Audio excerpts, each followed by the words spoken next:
A reunião vai pedir door de fraccion de MEP, riba parte de refineria, dus de parte moção que vai entregar. E de caso aqui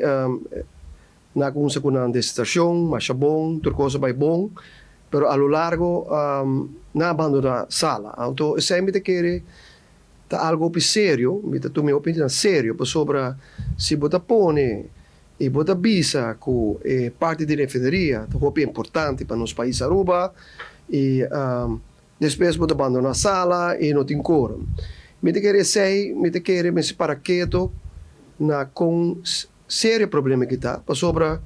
verdade, moção vai entregar, verdade, tu é parlamentário não, tempo para traz moção, como me se wak, em verdade se tem toch wel algo nos passa que refineria, nos tursa que passa na Venezuela, nos tursa que passa depois de sei que toch lo por tem manejo por tem 1%, mediante bisa 1% que por waxi por as que refineria. Pero ora bem debate, tu rena canabai, na la sala que baixi e qualquer não tá sério, banta sério, bota bisa coisa sério e toch bota canabai lá sala baixi. No, stop que com aqui, me te querer como parlamentário, mas queira marcha decepcionar, para sobre me te querer que ora quando tem várias reuniões que tem de comissão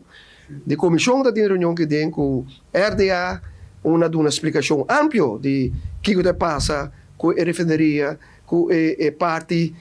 que não há de manter para anos. Dus, para em mei, a refineria não vai manter. Desse tanque não, e tudo tuberia que me será vai manter, se porque era algo né, não vai manter. Então, se eu bom explicar a nós, e nós hasta uma rondleiding com bustrip, nós temos uma explicação ampla na consumente aia, e me querer que vai back de sei também, de comissão, nós sinta que CAP, dus a companhia que está roubando de petróleo, uma que também dá uma explicação ampla que Armstrong, a companhia Armstrong, tem 3 anos na Aruba e está sendo na research ainda para o se tem of gas, of petróleo aqui na Aruba. Esse é o word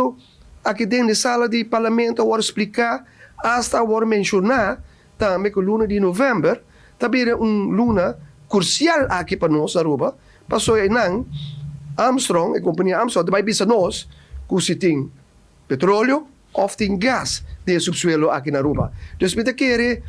é coisa que está sério. E ora para tratar com o problema aqui que nós quer uma solução, é verdade, mas tem que queda sentar de reunião de caso aqui.